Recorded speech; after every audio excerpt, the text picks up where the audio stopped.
Então, pessoal, nessa segunda aula eu vou estar falando com vocês sobre a respiração celular anaeróbica, que é a fermentação, tá? Então, é a continuação do primeiro vídeo, a continuação do assunto de bioquímica metabólica.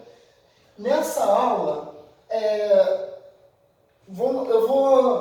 esse tema, eu vou falar de fermentação e integração metabólica. Nisso o pessoal confunde um pouquinho, tá? Por quê? Primeiramente, qual é a função da fermentação? A função ali, ela gera vários produtos, né, que são importantes para a gente obter nos nossos organismos, mas qual é a função biológica da fermentação? A função dela é regenerar NAD, tá? Então coloque na cabeça de vocês que a função da fermentação é regenerar NAD. Ah, então ela não tem função de gerar energia? Não. Ela não tem função de gerar energia diretamente. Óbvio que o NAD é um transportador de prótons e elétrons, então vai ser importante ali para realmente para os processos metabólicos para geração de energia. Mas a fermentação em si, ela não gera energia, ela vai regenerar NAD, tá? Professor, mas eu já estudei fermentação em outros lugares e eu vi que tem como processo a formação de dois ATPs. Esses dois ATPs que são formados ali, eles não são formados na fermentação, eles são formados na glicólise e aí eles estão ali presentes porque eles não foram usados, tá? Mas vamos lembrar disso, que esse processo é importante. Então, a fermentação é um tipo de respiração que ocorre na ausência de oxigênio. Ela ocorre em diversos organismos, inclusive nas células humanas. Pode ocorrer fermentação também. E os fungos e as bactérias, eles são muito conhecidos, são até usados na indústria de alimentos por conta desse processo, na produção de cerveja, na produção de queijos e outros, iogurtes e outros produtos mais. Tá bem? Então, quais são as fermentações que a gente estuda? A primeira é a fermentação lática, tá? A fermentação lática, o piruvato, então vamos lembrar, glicólise, o que acontece na glicólise? O que é formado no final da glicólise? O piruvato ou o ácido pirúvico, tá? Então, esse piruvato ele vai ser convertido, vai ser transformado em ácido lático. Na verdade, vamos lá. Eu falei para vocês não fazerem isso e eu acabei fazendo aqui, né? Piruvato vai ser transformado em lactato, tá? E ácido pirúvico transformado em ácido lático. Tá? Mesma coisa, não tem problema nenhum. Só usar isso, só seguindo o mesmo pecado. Pela utilização de íons de hidrogênio transportados no NADH. Então veja bem, você precisa do NADH ali, você usa esses íons H+, né, do NADH para converter o piruvato a lactato. Tá bem? Então essa é a função da fermentação lática. Tá? Na indústria alimentícia ela apresenta diversas funções como produção de alimentos, queijos, coalhadas, iogurtes, certo? O interessante é que o lactato ele pode participar do processo de gliconeogênese também, porque o lactato ele consegue formar piruvato. Da mesma forma que o piruvato forma lactato, o lactato consegue formar piruvato por um outro processo, certo? E quando você tem uma baixa de glicose também no nosso corpo, no nosso organismo, pode acontecer desse lactato formar piruvato para conseguir gerar, a partir disso, energia para as nossas células, tá bem? Por isso que durante um esforço muscular muito grande, as células, elas naturalmente, vocês já entenderam que as células musculares, elas realizam muita respiração aeróbica, porque elas geram muita energia, e elas também realizam muita fermentação, principalmente fermentação lática, tá? Por conta do esforço muscular mesmo, nesse processo, a fermentação lática e a liberação de lactato. Com isso, com essa liberação de lactato, o que acontece? Tem muito lactato ali no músculo, tá? Algumas pessoas até dizem, a câimbra é gerada por conta desse excesso de lactato, excesso de ácido lático. Isso não é 100% verdade, na verdade, né? Mas, depois a gente conversa sobre isso. Mas isso não é necessariamente por isso também, não, tá? E aí, por conta desse esforço, o que acontece é que a fadiga e o cansaço muscular, ele é gerado por conta desse ácido lático, desse lactato liberado mesmo. Isso acontece, certo? Então, isso é importante. Como que ocorre o processo? Tem a glicólise. No processo de glicólise vai ser gerado ácido pirúvico, né? E 4 NADH seria NADH+, não é problema. E com esse processo de fermentação lática gera 2 ácido lático e 2 ATP. Sendo que esse ATP é produto final que foi gerado na glicólise, certo? Então, olha só, o que você gera na glicólise? 2 NADH e 2 ATPs, certo? Então, esse NADH ele vai ser convertido a NAD+, porque o hidrogênio vai ser utilizado, e o ATP ele não vai ser quebrado, então no final do processo de fermentação vai ser resultante ali também, tá? A fermentação alcoólica. A fermentação alcoólica ela se inicia da mesma forma, com a glicose ela sendo quebrada pelo piruvato, certo? E só que esse piruvato ele vai participar de um processo onde há liberação de etanol, onde há a formação de etanol. Esse piruvato é quebrado formando etanol, né, que é o álcool, e nisso a liberação de CO2. Tá? Inclusive a gente acredita que o primeiro tipo de fermentação a ser descrita foi a fermentação alcoólica. Por quê? Porque eles perceberam que havia a formação de bolhas aí no experimento deles, e essa formação de bolhas ela se dá por conta do CO2 liberado. Tá? Então, a característica dela da fermentação alcoólica é a formação de etanol, ou álcool etílico, certo? E liberação de dióxido de carbono. Ok? Mesma coisa na ADH, formando NAD+, que se precisa dos H+. Quem realiza a fermentação alcoólica? Os principais responsáveis por realizar a fermentação alcoólica são bactérias e leveduras, sendo que a principal delas é a Saccharomyces cerevisiae. Tá? A Saccharomyces cerevisiae é uma levedura que vai ser importante para a formação de cerveja, por exemplo. Então, a cerveja é originada por um processo de fermentação alcoólica ali, tá bem? Levedura, para quem não sabe, é um fungo, tá? Geralmente um fungo unicelular. E a fermentação alcoólica também pode ser gerada para crescimento do pão. Então, o processo tem glicólise, tem ácido pirúvico formando álcool etílico. Estão vendo como é que é o mais certo botar assim? Ácido pirúvico forma álcool etílico. Ácido pirúvico forma ácido lático, tá? Se for piruvato, é etanol. Só para ficar mais correto por conta do pKa e que eu conversei com vocês. Então, a mesma coisa, tá? Os ATPs formados no final são resultantes do processo de glicose. E essa é a fermentação alcoólica. Tem glicose, certo? Por meio, aí vai ter ácido pirúvico formado, né? Formando NADH e ATP. E esse ácido pirúvico ele vai ser convertido a etanol com liberação de CO2 e com a formação de CO2. Né? Isso, não tem muito mais para se falar, não. Tá. É isso mesmo. É porque essa parte é mais rápida mesmo. A fermentação acética. A fermentação acética, a gente tem uma dúvida se a gente chama ou não de fermentação, né? Por quê? Eu comecei falando com vocês que fermentação é um processo anaeróbico, uma fermentação celular anaeróbica. Só que a fermentação acética, nela há um processo de oxidação, é uma oxidação parcial, mas há oxidação, tá? Da hidroxila ali presente do etanol. Então, consiste na oxidação parcial do álcool etílico com produção de ácido acético, tá? Esse processo é utilizado para a produção de vinagre, do ácido acético industrial mesmo. Ele desenvolve também na deterioração de bebidas de baixo teor alcoólico e certos alimentos. Interessante, quem realiza a fermentação acética? Um grupo de bactérias específicos, só elas que realizam naturalmente a fermentação acética. Naturalmente, tá? Que são as acetobactérias, né? Ou acetobacter. Elas vão converter a molécula do álcool com uma molécula de oxigênio necessária em uma molécula de ácido acético. Tá? Então, elas que convertem o álcool etílico ao ácido acético, tá? Por meio da utilização de uma molécula de oxigênio. Tá? Então, a reação é basicamente essa daqui. Você tem álcool etílico que interage com o oxigênio e forma ácido acético mais água. Tá bem? Só para mostrar para vocês como funciona.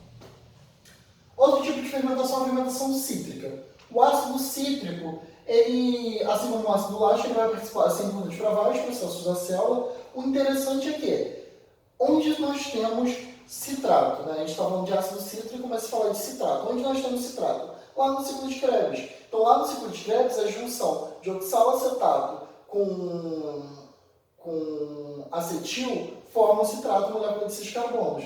Então, esse citrato ele pode ser formado ali, ele vai ser formado e pode ser importante até para processos aeróbicos depois. Isso é importante, tá? A formação deles vai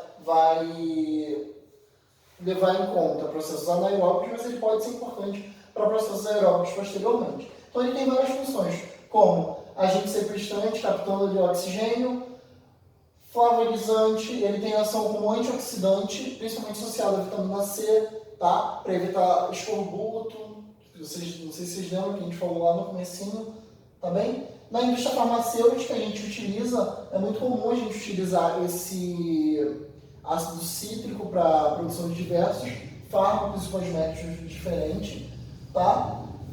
Justamente por conta do pH, né? Não sei se já ouviu mais o pH, só um instante. Só para a moto passando. pH de shampoos e cremes eles tendem a ser mais ácido para permitir que haja as reações ali necessárias e outras funções mais. Não mostrei para vocês, mas a formação desse citrato é gerada por um processo anaeróbico e esse citrato, por processo aeróbico ali, ele pode interagir com outras moléculas, tá? Como o aconitrato, formando isocitrato. A fermentação butírica, ela é mais específica, ela vai ocorrer principalmente por bactérias anaeróbicas, principalmente desse gênero, né, que é o Clostridium, principalmente essas do gênero Clostridium, né, em especial nessa espécie, que é o Clostridium botulinum. Essa bactéria, ela vai agir sobre o acetil, gerando ácido butírico. Como que funciona? A glicose gera piruvato, esse piruvato gera acetil-CoA, esse acetil-CoA ele pode gerar acetil-CoA, tá? Então, ele, ao invés de entrar ali no ciclo interagir com o oxaloacetato, ele pode também gerar aceto-acetil-CoA. Quando ele gera aceto-acetil-CoA, ele pode ser convertido em ácido butírico e acetato, tá? Gente, para fechar esse parte de metabolismo energético, ainda tem algumas coisas que eu vou falando com vocês depois, né, no decorrer do ano, mas essa parte específica, esse módulo, eu vou fechar falando de integração metabólica. Óbvio que eu vou falar uma coisa bem superficial, porque isso é uma coisa muito complexa. A nível de graduação, é muito difícil mesmo, é um dos assuntos mais difíceis de bioquímica, tá? Mas eu vou falar disso resumidamente só para vocês entenderem como tudo que a gente falou tem relação de um processo com o outro. Na verdade, quando eu mostro essa imagem para vocês, eu não sei se vocês conseguem. Aqui vocês não vão ver nada, porque está pequeno mesmo, mas no PowerPoint, no PDF que eu vou mandar para vocês, vocês conseguem ver cada um desses processos e vocês verão que cada linha dessa se relaciona a alguma coisa. Então, percebam bem. Viram o que eu falei? Vou dar um exemplo da glicólise. O que eu falei? Que na glicólise, a formação de, quando há quebra de hexose para triose, a formação de gliceraldeído 3-fosfato e de hidroxicetanofosfato. Essa dihidroxicetanofosfato pode formar o quê? Glicerol. E esse glicerol pode formar o quê? Triglicerídeo, certo? Então, há uma relação da glicólise com formação de triglicerídeos, por exemplo. E há uma relação da quebra de triglicerídeos com uma glicólise, porque esse glicerol também pode ser quebrado e formar dihidroxicetanofosfato. Na fermentação butírica, como eu falei com vocês, é o acetil que ele poderia ser quebrado. O acetil que ele poderia se juntar ao oxalacetato e formar citrato para seguir respiração celular aeróbica. Ele pode também formar acetoacetil-CoA e a partir dali formar acetoacetato e ácido butírico. Esse acetoacetato é o que? Um corpo cetônico que participa de processos de beta-oxidação. Então, tudo isso que eu falei com vocês, eu falei separadinho, mas está tudo interligado, tudo associado, relacionado uma coisa com a outra, tá? Então, a integração metabólica é isso. Ela mostra que tudo que eu falei aqui para vocês tem relação uma coisa com a outra. A gente separa por uma questão didática, ok? E outra coisa importante é lembrar que todos esses processos, às vezes eu falo, isso forma isso. Mas como que isso forma isso? Isso forma isso porque tem uma enzima catalisando a reação. Há uma modulação alostérica ou há uma regulação por inibição, ok? Então, todos esses processos eles são mediados por enzimas e todos esses processos são modulados. Então, a modulação alostérica, que a gente fala em enzima, lá na parte cinética e enzimática, que vocês não entendem tão bem, ela pode ser aplicada aqui também. Ela pode ser aplicada entendendo que para ação, inibição e excitação da atividade enzimática, há uma modulação ali. Há moléculas específicas para regular esse processo. Tá? E mais, a gente está falando tudo isso a nível celular, mitocôndria, isso a gente ainda citou músculo e tudo mais, mas e os nossos órgãos? Como que fica isso tudo? Qual é a relação dos órgãos com tudo isso? Tá? Se eu tenho pouca energia, vocês entenderam que se tem excesso de atividade física, aquele cansaço muscular, aquelas dores musculares, tudo, graças ao excesso de lactato também. Ok, mas e outros processos? Entende? Qual é a relação disso tudo? Então, falando um pouco de cada órgão, olha que isso não é uma aula de fisiologia, então não vou falar especificamente, mas associado à bioquímica metabólica, o que esses órgãos têm a ver? Começando pelo cérebro. O cérebro, ele usa quase exclusivamente glicose como fonte de energia, tá? Então, essa vai ser a principal fonte de energia deles mesmo, exceto em condições de jejum prolongado. Quando tem um jejum prolongado, ele realmente usa outra molécula, não possui estoque de glicogênio. Em um adulto, ele consome cerca de 120 gramas de glicose por dia. Ácidos graxos não podem ser utilizados para o cérebro, pois não cruzam a barreira encefálica. Então, na verdade, existe um estudo dizendo que alguns corpos cetônicos eles poderiam ser usados por alguns neurônios e que era até preferencial para alguns neurônios. Então, veja bem, imagine só, você ter uma molécula, né, que é o lipídio, que pode ser utilizado, sim, por alguns neurônios, mas no cérebro ela não vai ser utilizada, esses ácidos graxos, porque eles não atravessam a barreira encefálica. Então, o que é utilizado para gerar energia no cérebro? Especialmente glicose. Tá? Em jejum prolongado, corpos cetônicos eles podem substituir parcialmente a glicose. Tá? Então, foi como eu falei, alguns estudos eles afirmam eles dizem que alguns desses corpos cetônicos em alguns momentos podem ser usados preferencialmente por neurônios, tá? Mas o ácido graxo ele não pode atravessar essa barreira encefálica, então ele não pode ser utilizado. Por isso acaba que quase exclusivamente é glicose ali. O músculo. O músculo ele utiliza principalmente glicose, ácidos graxos e corpos cetônicos para a produção de energia, estoca grande quantidade de glicogênio, não exporta glicose para o sangue, tá? Glicose é o substrato preferido para atividades rápidas e intensas, justamente porque vai estar produzindo ali constantemente, porque vai estar tendo respiração celular constantemente. Em repouso, os ácidos graxos provêm a maior parte da energia utilizada. Grande atividade fermentativa, há muita fermentação lática, muita liberação de lactato, ou ácido lático, como a gente falou. Metabolismo de produtos da glicose é integrado com o fígado. E o músculo cardíaco tem metabolismo exclusivamente aeróbico, tá? Então, no músculo cardíaco não há processos fermentativos, há processos só de fermentação aeróbica. Então, quando a gente diz que há muito processo anaeróbico, a gente está associando principalmente ao músculo esquelético mesmo. Tecido adiposo. Ele mantém grande parte da energia estocada no ser humano adulto, na forma de triglicerídeos. Então, ele que vai manter essa energia estocada ali na forma de triglicerídeos, tá? Associando ácido graxo e glicerol. Em um homem adulto de 70 kg, cerca de 15 kg são triglicerídeos estocados no tecido adiposo. Tá? Por isso que a gente fala que às vezes a gente tem muita gordura, né? E aí pesa um pouco mais, por conta disso também. Não sintetiza ácidos graxos, mas sintetiza os triacilgliceróis, transferindo ácidos graxos obtidos no sangue para o glicerol. Então é aquilo que eu falei com vocês. Vai ocorrer o quê? Síntese de glicerol. Pensa lá nos corpos cetônicos. Para que esse ácido graxo seja associado ao glicerol ali e seja armazenado, necessita de glicose para gerar glicerol a partir da dihidroxicetonofosfato. Foi o que eu falei com vocês. A dihidroxicetonofosfato, que está lá no processo de glicólise, né? Com a quebra da glicose, você gera glicerol dentro de 3-fosfato, na fase preparatória de dihidroxicetonofosfato, e essa dihidroxicetonofosfato ela participa da formação do glicerol. Estão conseguindo entender? Eu senti que eu estou falando um pouco rápido agora no final. E o ciclo de degradação e ressíntese de triacilglicerose participa também. Os rins. Os rins, a principal função é gerar urina. Ele não produz muito ureia, mas ao contrário, ele filtra a ureia, que vem ali do fígado, né? Liberada no sangue. Ele filtra o sangue cerca de 60 vezes por dia. Usa grande quantidade de energia para fazer as suas funções de absorção de metabólitos. Corresponde a apenas 0,5% da massa corporal, mas usa cerca de 10% do oxigênio consumido, por conta dos processos necessários ali. Vou falar muito dele no sistema endócrino, do sistema excretor, tá?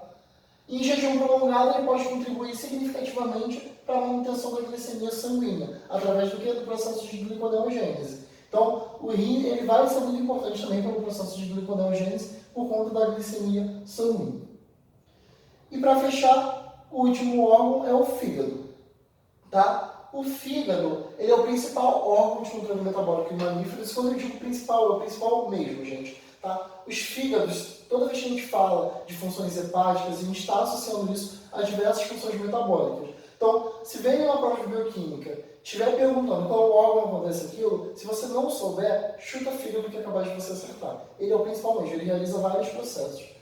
Quase todos os compostos absorvidos no intestino passam ou são metabolizados no fígado, controla a disponibilidade de substratos energéticos para todos os órgãos, então ele vai ser importante para participar da disponibilização, né, e liberação de energia, de compostos de energia para os outros órgãos, ok? Para a distribuição dessa energia para se quebrar, para que gere as funções dos diferentes órgãos.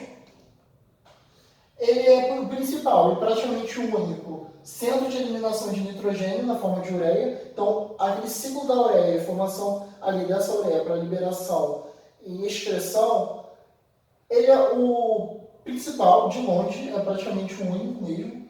Principal ciclo de síntese de ácidos graxos em condições de abundância de precursores.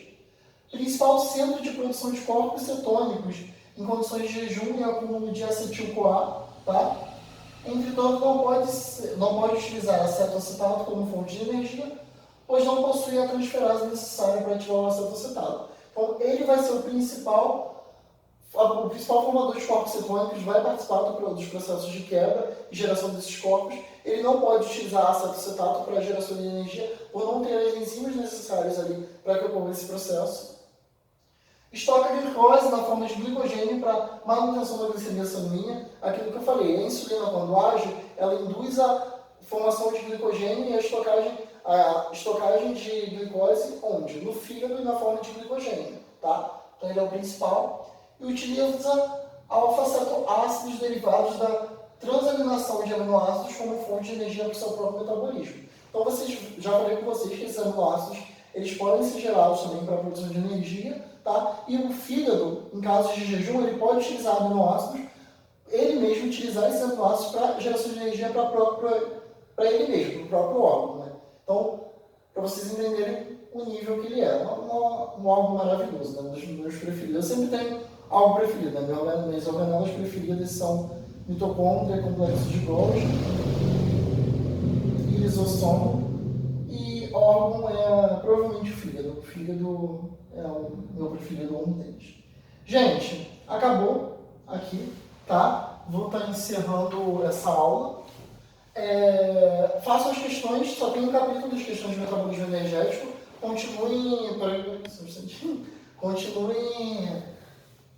fazendo as questões que vocês não fizeram. Vocês viram que tinha muitas coisas que vocês não viram ali, mas eu acho que ela cobra. Não tem tantas questões nessa segunda parte. Então eu vou montar uma lista para vocês. Não sei se eu vou disponibilizar hoje, mas eu vou tentar montar para disponibilizar até semana que vem, tá bom? A gente se encontra na live. Beijo.